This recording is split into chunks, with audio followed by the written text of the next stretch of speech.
Hi, my name is Bryn. Gosh, I'm really bad with this talking to human kind of thing because, well, for the past 12 years, I've been raised by wolves. Well, werewolves. Yup, everything you hear from stories and movies, they're almost all true. This is my story about my life and how one person can change everything. One person can take you back to memory lane, but in my case, it's a past I wanted to forget about.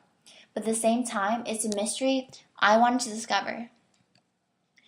I remember I was 3 and I was in the sink cupboard. I was small, defenseless, bloody, and terrified. Terrified of the sounds of blood splattering, flesh ripping like Velcro, the brutal sounds of my parents being murdered, the voice of the big bad wolf creeping in my memories. But I was lucky enough to be rescued by Callum. Callum is my legal guardian, the executor of my estate, and the closest thing I had to a brother, uncle, and a mentor all rolled up into one.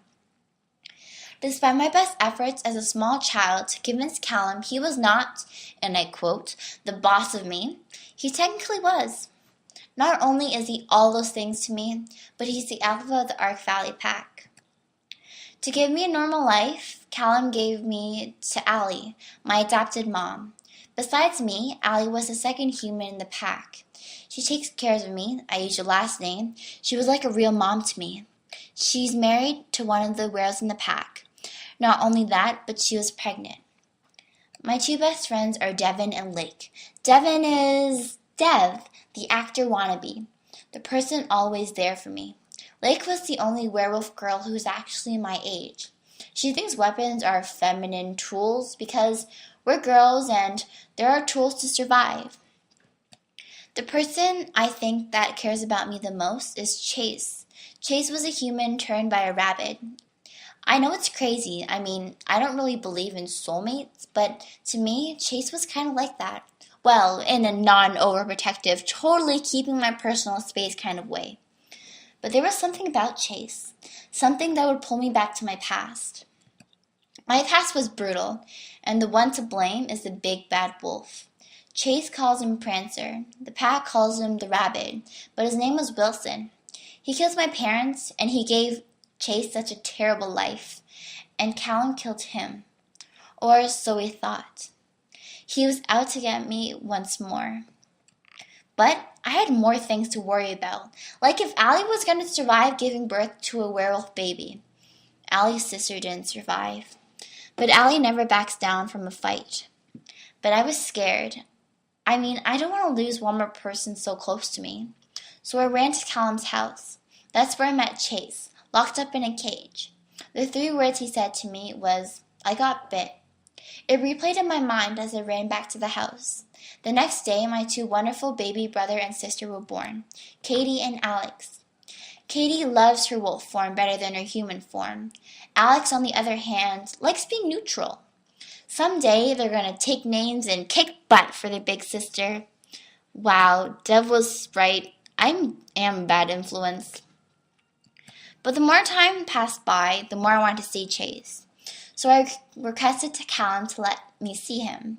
But he had some conditions. The most important condition was to join the pack. On the blood moon, I opened up my emotions and bonded with the pack. From that day on, I was part of the pack. I ran with them, trained with them, and soon I got to see Chase face to face. I got to visit him only once a week. It was like visiting a friend in prison. But one visit, everything went wrong. I disobeyed the pack, and I had to be punished. I had to regain pack trust. So I was beaten till consciousness was lost, just to satisfy the pack. But lucky for me, I'm pretty hard to kill.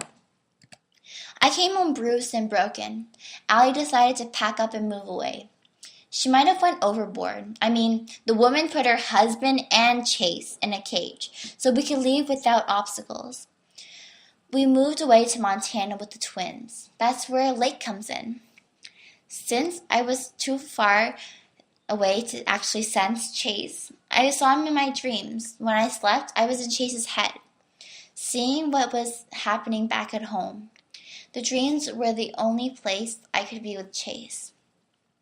But they weren't just sweet dreams. Wilson was somehow in Chase's head. Maybe it was because he turned Chase. but I soon found out he was still after me.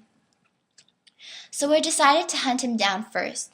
With the help of Lake, Dev, and Chase, we decided to grab some killer weapons, and we went hunting for Wilson. Our plan was to use me as bait and lure him into a trap, but it completely backfired.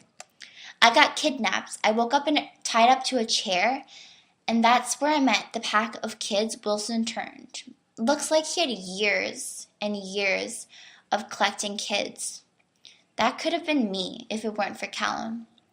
But sooner or later, my friends came to my rescue. I gave the kids a choice to either take revenge or keep on being someone's slave. They chose revenge. After that, Wilson was dead at last. Most of the older kids went on with their lives in the city, but about 30 of the younger ones decided to stay with me. I had a new pack, a new family. 2 of the kids we rescued are Lily and Alice. They all decided to make me their new alpha, and I gratefully accepted the leadership. But in the end, I learned lots of things, like how people do things because they love and care about you, like how Allie moved away to protect me, and Callum who pushed me to my limit in trainings just to prepare me for my future, or how Chase and Dev came all the way to Montana just to help me. But I will do anything for the people I love. Either it's Chase or Callum or one of the kids in the pack. You have to sacrifice something to protect them. If you love something, set them free. If it doesn't come back, they were never yours in the first place. Callum taught me the most important lesson of all. Never back down from a fight. Fight for what you believe in.